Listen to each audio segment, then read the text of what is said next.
Agenda Pakistan کے ساتھ ناظرین عامر ضیاء حاضر ہے اور ہمارے آج کے خصوصی مہمان ہیں پاکستان پیپلز پارٹی کے سینئر رہنما چیئرمین ہیں سینٹ اسٹینڈنگ کمیٹی برائے داخلہ کے جناب رحمان ملک صاحب، سابق وفاقی وزیر بھی رہ چکے ہیں انٹیریئر کے۔ رحمان ملک صاحب ویلکم ٹو دا شو۔ اور ان سے جہاں پر ناظرین ہم بات کریں گے پاکستان پیپلز پارٹی کو درپیش چیلنجز کی، جس میں ایک بہت بڑا چیلنج ہے آصف علی زرداری صاحب پر جو مبینہ کرپشن کے مقدمات ہیں، وہیں ہم بات کریں گے بلاول بھٹو زرداری صاحب کا جو ایک جارحانہ پناہ ہے سیاست میں حالیہ ہفتوں میں، اس پر ہم فوکس کریں گے۔ لیکن اس سے پہلے کہ میں داخلی سیاست پر ان سے گفتگو کا آغاز کروں، کچھ بات ہوگی پاکستان اور بھارت کے درمیان جو ایک کشیدگی کی فضا ہے اس پر، اور عمران خان وزیراعظم عمران خان صاحب کے اس بیان پہ کہ جس میں انہوں نے فرمایا کہ اگر نریندر مودی صاحب دوبارہ وزیر اعظم بھارت کے منتخب ہو جاتے ہیں تو مسئلہ کشمیر کو حل کرنے میں ممکنہ طور پہ مدد ملے۔ اور ان کا کہنا یہ عمران خان صاحب کا کہ اگر کانگریس جیت کر آتی ہے انتخابات میں، کیونکہ اس کی قیادت کمزور ہے، تو کوئی بڑے فیصلے جو ہے امن کے لیے نہیں کر سکتے۔ ملک صاحب، میں نے کہا کہ میں مودی صاحب اور ان کے طرز سیاست پر آپ سے اس لیے سوال کروں کہ بھی حالیہ دنوں میں آپ کی کتاب آئی ہے جو مجھے کل ملی کہ Modi's war doctrine Indian anti Pakistan syndrome. تو ابھی خیر میں اس کتاب کو تو تفصیلی طور پہ نہیں دیکھ سکا، لیکن یہ جو عمران خان صاحب کو امید ہے یا خوش فہمی ہے مودی صاحب کے حوالے سے کہ اگر وہ جیت کر آ جاتے ہیں، تو آپ بھی یہی سمجھتے ہیں کہ کیا جو ان کا ایک عام خیال ہے نا کہ اگر مضبوط قیادت ہوتی ہے تو امن کے حوالے سے مضبوط فیصلے بھی کر سکتی ہے، آپ کیا سمجھتے ہیں کہ مودی صاحب، جب آپ نے ان پہ کتاب لکھ دی، ان کی سیاست کو بہت غور سے دیکھا ہے، آپ کی کیا رائے ہے؟ جی بسم اللہ الرحمن الرحیم۔ میں ابرجا صاحب سب سے پہلے یہ عرض کروں گا کہ انڈیا کے پرائم منسٹر کو الیکٹ کرنا انڈیا کی عوام کا سوابدید ہے، لہذا میں اس پہ کوئی خاص حاشیہ رائے نہیں کرنا چاہتا ہوں۔ وہ پرائم منسٹر مودی کو الیکٹ کریں یا کانگریس کے کسی بندے کو اس میں الیکٹ کریں، لیکن میری ایک چیز بڑی پرسسٹنٹلی میں کہتا رہا ہوں کہ میری پرزور اپیل ہے اپنے انڈین بہن بھائیوں سے جو کہ ان کے ووٹر ہیں کہ میک شور کہ آپ اس کو الیکٹ کریں جو کسی ٹیررسٹ آرگنائزیشن کا ٹرین شدہ بندہ نہ ہو، تاکہ وہ امن کی نظر سے دنیا کو دیکھے، اس خطے کو بھی امن کی نظر سے دیکھیں۔ اور میں یہ سمجھتا ہوں جہاں تک تعلق ہے ان کی دونوں قیادتوں کا، قیادت کو کمزور اور پاورفل عوام بناتی ہے۔ الیکشن میں دیکھتے ہیں کہ اس دفعہ کیا عوام پرائم منسٹر مودی کو پاورفل کرتی ہے یا کانگریس کو کرتی ہے یا ان کی جو کولیشن ہے اس کو کرتی ہے۔ قطع نظر اگر آپ پاسٹ میں مودی صاحب کی وہ ساری کی سارے ایکشنز، بروٹیلٹیز ان کشمیر، 7.5 لاکھ فوج، پیلٹنگ، بیوہ ہماری بہنیں جتنی وہاں پہ ہیں وہ آپ کے سامنے ہیں، اور he is also called butcher of Gujarat, اور جس انداز سے وہ آر ایس ایس کو لے کے آگے چل رہے ہیں، جس انداز سے آر ایس ایس پروموٹ ہوا، تو میں نے اس کتاب میں بیسیکلی ایک چارج شیٹ دی ہے مودی کو، آر ایس ایس کو اور را کو، جو بالکل ان کو پسند نہیں آئی۔ اور اگر آج سوشل میڈیا میں کل رات سے اگر آپ دیکھیں تو ایسے لگا جیسے بنچال آیا ہوا ہے انڈیا میں، اور وہ صرف اور صرف رحمان ملک کو گالیاں دے رہے ہیں، اس لیے کہ میں نے جو چارج شیٹ دی ہے انڈیا کے پرائم منسٹر کو، شاید اس سے وہ نہ نکل سکیں۔ اور آنے والے وقت میں یہ بہت زیادہ پاسبلٹی ہے کہ جن چیزوں کی میں نے نشاندہی کی ہے، اگر وہ پراپرلی ایفیکٹو طریقے سے صحیح لیگل کورس ہم لیتے ہیں، تو میں سمجھتا ہوں پرائم منسٹر مودی جو ہے وہ وار کرائمز کے سلسلے میں دی ہیگ میں ٹرائل ہوتا ہوا آپ کو نظر آئے گا۔ اور اس بک پہ جو میں نے ایفیسائز کیا ہے، اس وجہ سے جو پرو آر ایس لوگ ہیں یا آر ایس ایس کے لوگ ہیں یا پرو پرائم منسٹر مودی ہیں، وہ بڑے خائف ہیں کہ یہ پہلی دفعہ ایک پیپر ڈاکومنٹ ہوا ہے، ایک ان کی جتنی بروٹیلٹیز ہیں اور جو اینٹی پاکستان سنڈروم سمایا ہوا ہے اس وقت پرائم منسٹر مودی کے ذہن میں، اس کو بڑے اگر میں آپ سے کہوں کہ دو تین جملوں میں یہ جو مودی صاحب کا فلسفہ جنگ ہے یا جو ان کا ایک جارحانہ ان کا ایک انداز ہے کام کرنے کا، اس کو اگر آپ سم اپ کریں، کیا اس کے پیچھے بنیادی خیالات ہے، کیا فلسفہ ہے؟ دیکھیں اس کے پیچھے آر ایس ایس کی وہ ایک پوری تھیم ہے پیچھے کہ ہندوستان میں رہنے کا حق صرف ہندوؤں کو ہے، مسلمان، سکھ، عیسائی نہیں رہنے چاہیے، اور اس میں بہت سی سٹیٹمنٹیں پہلے آ چکی ہیں، اور وہ اصل میں اس پورے خطے کا وہ ایس ایچ او بننا چاہتا ہے۔ اگر آپ دیکھیں تو ان کے جتنے بھی ہمارے ہمسائے ممالک ہیں یا سارک میں ہے، تو SAARC is becoming a dead organization, جو آپ نے کہا نا ایک چند سینٹنس میں سم اپ کریں تو وہ جو مودی صاحب کی ایک ڈاکٹرین ہے کہ اپنا مائنڈ سیٹ اس طرح رکھو، دباؤ، پریشر کرو، تو وہ سب کو تو دبا گیا، پاکستان کو وہ نہیں دبا سکے پرائم منسٹر مودی، اور نہ آئندہ دبا سکے گا جو پرائم منسٹر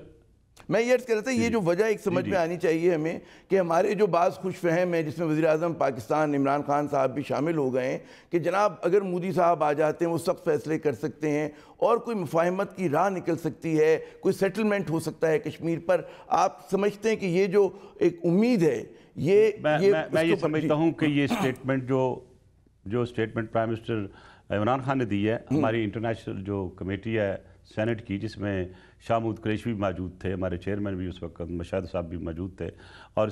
اس میٹر کو ٹیک اپ کیا گیا، اور تقریباً ہر ممبر نے، جس میں ان کی اپنی جماعت کے ممبر تھے، یہ اسٹیٹمنٹ جو ہے اس پہ ریزرویشن شو کی گئی. نمبر 1 کہ پرائم منسٹر کی اسٹیٹمنٹ، ہمارے پرائم منسٹر کی اسٹیٹمنٹ آنا کسی کے فیور میں، اب میرا خیال ہے کہ یہ باعث ہوگا پرائم منسٹر لیول پہ یا چیف ایگزیکٹو لیول پہ. اور میں سمجھتا ہوں کہ اگر پرائم منسٹر عمران خان نے میری یہ کتاب پڑھ لی ہوتی اور یہ پروف دیکھ لیے ہوتے اس میں، تو میرا خیال شاید یہ اسٹیٹمنٹ نہ دیتے. آپ نے یہ کتاب بھجوائی ہے انہیں؟ کتاب بھجوائی ہے؟ میں نے بالکل بھجوائی ہے، سارے کیبنٹ منسٹرز کو بھجوائی ہے، میں نے جتنے امپورٹنٹ پاکستان کے اسٹیک ہولڈرز ہیں سب کو بھجوائی ہے. لیکن میں ایک عرض کر دوں یہاں پہ سر، دیکھیں آپ اگر دیکھیں تو پورے کا پورا عمل دیکھ لیں، جب سے پرائم منسٹر مودی آیا ہوا ہے پاکستان کے لیے خیر کی خبر نہیں ہے. اسی خیر کی خبر کو دیکھیں، کوئی بتا دیں، اس نے اعلان کیا تھا کہ I will teach lesson Pakistan through Balochistan. تو ابھی تک جو یادو پکڑا گیا اور جو کل دھماکہ ہوا ہے، میں سمجھتا ہوں کہ ابھی انویسٹیگیشن نہیں، میں اسٹیٹمنٹ پہ الزام تو نہیں لگاؤں گا، لیکن میں اشارے جو میں مل رہے ہیں وہ انڈیا کی طرف مل رہے ہیں. اچھا مجھے یہ بتائیے گا، جو حالات واقعات، میں یہ کہوں گا، میں خطا کلامی کروں کہ ایک بڑے معروف صحافی ہیں بھارت کے، شیکھر گپتا صاحب، ان کا میں مضمون پڑھ رہا تھا ابھی گزشتہ روز، جو ہے پرنٹ میں چھپا ہے، دا پرنٹ ایک ویب سائٹ ہے بھارت کی، اس میں نے کہا کہ جی Imran Khan support for Modi shows BJP has walked into its own Pakistan trap. اچھا ان کا کہنا ہے یہ کہ جناب پہلی بار عمران خان صاحب نے اس طرح کے اسٹیٹمنٹ دے کر جو ہے کہتے ہیں نا بھارت کی اوپینین میکرز کو ڈیوائیڈ کر دیا ہے، بھارت کے لوگوں کو ڈیوائیڈ کر دیا ہے. تو وہ یہ کہتے ہیں کہ جی عمران خان نے بہت اچھا ایک ان کا مطلب ہے بھارت کے اندر انتشار پھیلانے کے لیے جو ہے انہوں نے ایک اچھی چال چلی. جی نہیں، آئی ڈس ایگری. دیکھیں پلوامہ کے بعد جو انڈیا کی عوام تھی، ان کی جو اوپینین تھی آلریڈی ڈیوائیڈڈ ہو گئی تھی، اور ڈیوائیڈڈ اس لیے ہوئی تھی کہ پلوامہ کے ہونے سے پہلے کچھ واقعات ایسے تھے، اور ان کی جو کلوز کیبنٹ منسٹر تھے وہ اپنی سرکل میں کہتے دکھائی دیے تھے کہ ہم کوئی بہت بڑا واقعہ کریں گے، اور اس کو پھر ایک الیکشن کمپین کی صورت میں پاکستان کے خلاف ایک جو اینٹی مائنڈ سیٹ ہے اس کو استعمال کریں گے الیکشن میں، جو انہوں نے کوشش بھی کی. دیکھیں بالا کوٹ میں تو کوئی بندے نہیں مارے، انہوں نے جھوٹ بولا، پکڑے گئے. انہوں نے ایک دوسرا جہاز گرانی کی بات کی، پکڑے گئے. میں سمجھتا ہوں کہ جو انہوں نے ایک اپنا پروگرام بنایا تھا کہ ہم fake Bollywood type strikes جو ہیں وہ دکھائیں گے اور کہیں گے دیکھو جی ہم نے حملہ کر کے پاکستان کو اپنے اسرم لے آئے، ہم نے ان کے خلاف ایکشن لے لیا. اور دوسرا وہ انڈین عوام کو یہ شاید باور کرانے کی کوشش کر رہے تھے کہ اگر مودی نہیں ہے تو ہندوستان نہیں ہے. اچھا یہی بات جو بہت سارے بھارت کے صحافی ہے جو وہاں پر جو مودی صاحب کی مخالفت کرتے ہیں، اس میں میں نے شیکھر گپتا صاحب کا نام لیا، جن کا مضمون کو میں نے ریفر کیا کہ مودی اور BJP کو یہ امید تھی کہ اگر وہ پاکستان کا خوف استعمال کر کے دوبارہ برسر اقتدار آ جائیں گے، جو آپ کا